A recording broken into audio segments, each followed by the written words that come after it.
Good evening. I'm Jesse Parrott. The immigration issue has been a pretty hot button issue in the news relatively recently. It's become quite an emotionally charged issue with children being on the TV, immigrants that have come over, um, you know, people being housed in military barracks, and it's a pretty big issue that really probably is going to be a tough nut to crack for both the federal and states that are dealing with them. Part of what's been in the news lately is Texas kind of taking matters into their own hands, potentially calling up the National Guards to quote unquote secure the border. So I thought it would be timely to look at a court case that dealt with immigration. And not only does it deal with immigration, it specifically is also looking at a state attempting to take matters kind of into their own hands. So what we wanted to look at was Arizona v. United States. The docket or citation was 11-182. It was based off of Senate Bill 1070. It's Arizona Senate bill that was signed into law in 2010. And it was titled the Support Our Law Enforcement and Safe Neighborhoods Act. And it quickly was challenged and controversial. Part of the bill allowed law enforcement, local law enforcement or state law enforcement in Arizona. They could hold anybody that they believed had committed a crime and who they thought was in the country illegally, and could hold them until they could verify their immigration status. So the concern is, well, what are you looking at to make you think that someone's illegally in the country? And many people said, well, they're only going to look at people that have dark skin or have an accent. So it's going to be a form of racial profiling. The United States quickly filed a lawsuit against the bill. There was an injunction that was levied against it. Arizona quickly appealed. The U.S. Court of Appeals for the Ninth Circuit heard the arguments in the case and upheld the lower court's ruling with the injunction. Arizona subsequently filed for the Supreme Court to hear the case, which they agreed to do. So the case was argued on April 25th, 2012. And the opinion was given on June 25th of 2012. And so interestingly enough, despite the fact that the racial aspect was probably the most controversial among Republican in the news, the U.S. government did not actually argue that it was any sort of racial profiling or racial bias. They argued that the Arizona bill was unconstitutional because it usurped the federal government's authority as the sole authority that is dealing with immigration into the United States. That the states don't have that authority. It's a federal authority. And so because of that, they challenged it, saying that it was unconstitutional, that the federal government has the power to enforce the laws, and that the state laws were hindering federal efforts.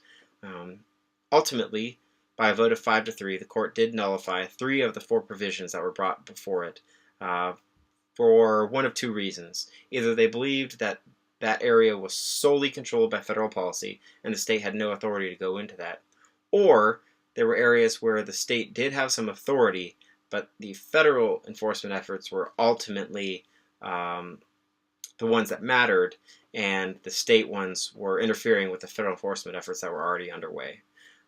So the areas that were nullified by the 5-3 decision, it nullified the sections making it a crime to be in Arizona without legal papers.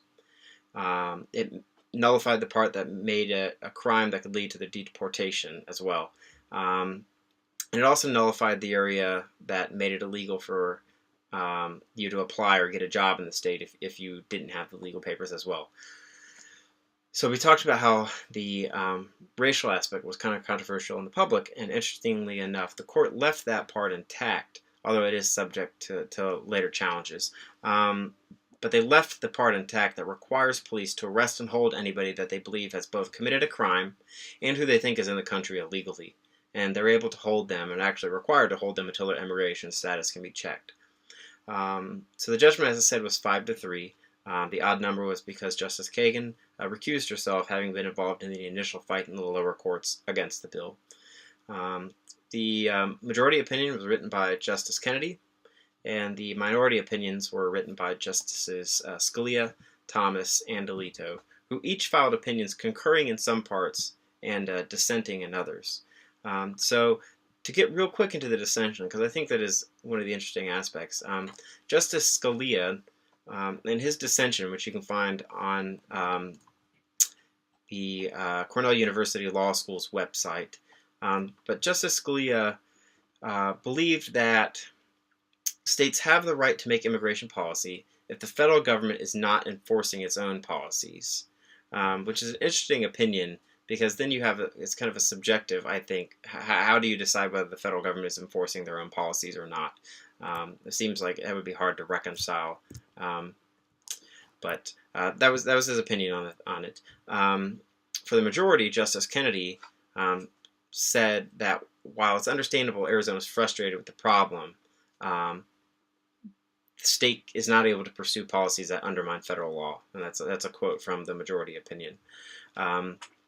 So we talked about the racial aspect a little bit, and how the U.S. government did not actually fight that.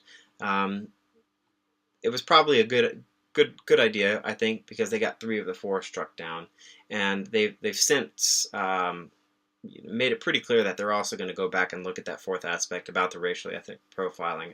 At the Supreme Court argument in April, the Solicitor General, while acknowledging that it wasn't based on racial or ethnic profiling, the Justice Department, and specifically Attorney General Holder, said that the government would enforce prohibitions against racial discrimination or ethnic discrimination. And Justice Kennedy, in the majority, didn't rule out other constitutional challenges to the law, specifically probably, I think, talking about that racial aspect section, because that's the only section that they really left intact. I think that's all I have on it, and thank you for listening.